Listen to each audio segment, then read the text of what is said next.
లేదు. సరే జాన్ విక్టర్కి దళితుడు అని చెప్పి ఏదో గురుమూర్తి తోటి ఒక స్టేట్మెంట్ ఏదో ఎవరికో ఆయన ఏదో హ్యూమన్ రైట్స్కి ఒక పిటిషన్ కూడా ఆయన ఇచ్చాడు. సరే ఆ ప్రయత్నాల వరకు ఓకే.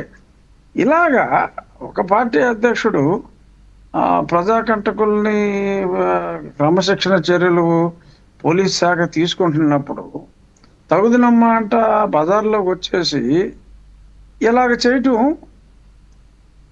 వాళ్ళు హర్షించలా. అవును.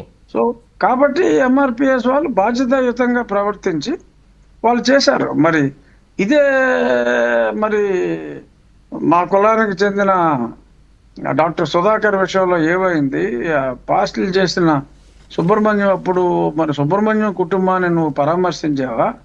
అప్పుడెప్పుడు లేనిది ఈ రిఫరాఫ్ గాలని ఇలాగ పోలీసులు చర్యలు తీసుకున్నప్పుడు నువ్వు రావటం ఏంటి?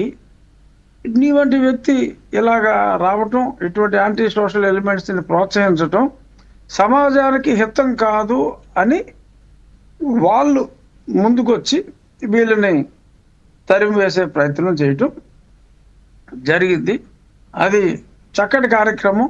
మరి ఇక ముందైనా ప్రతిపక్షంలో ఉన్నారు కాబట్టి ప్రతిశనదానికి బయలుదేరవలసిన అవసరం వాళ్ళకి ఉన్నప్పటికీ మరీ ఇలాగా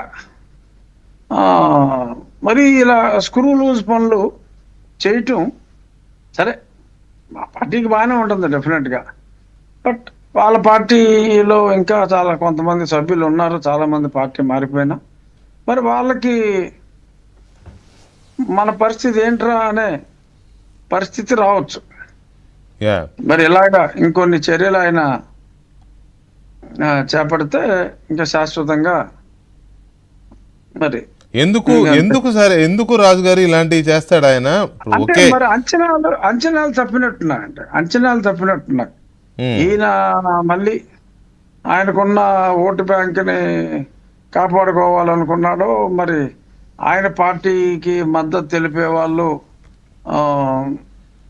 మరి వాళ్ళు కషాయిలైనా కిరాయి హంతకులైనా ఇలాగా ఇప్పుడు గంజాయి స్మగ్లర్ల కన్నా యాంటీ సోషల్ ఎలిమెంట్స్ ఎవరు లేరండి.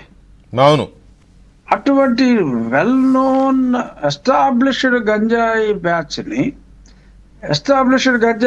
అని తెలిసిన తర్వాత కూడా తాను పట్టిన కుందేలకు మూడే కాళ్ళు అన్నట్టు మరి అతను సెల్ఫ్ గోల్ ఆత్మహత్య సదృశం మరి అతను మరి ఎందుకు చేసుకున్నాడో ఎవరో చేయరు.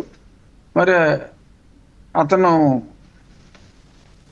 ఎందుకు చేశాడు అన్నదే మరి అతనికే తెలియాలి. మరి సరైన సలహాదారులు లేకో మరి ఉన్న సలహాదారులు ఇంకా స్మాష్ చేద్దాంరా బాబు మనోన్నని చెప్పి మరి ఇటువంటి సలహాలు ఇచ్చారో నాకు తెలియదు. కానీ లేదు ఏదో జనాల్లోకి వస్తా అని అంటున్నాడు ఆయన.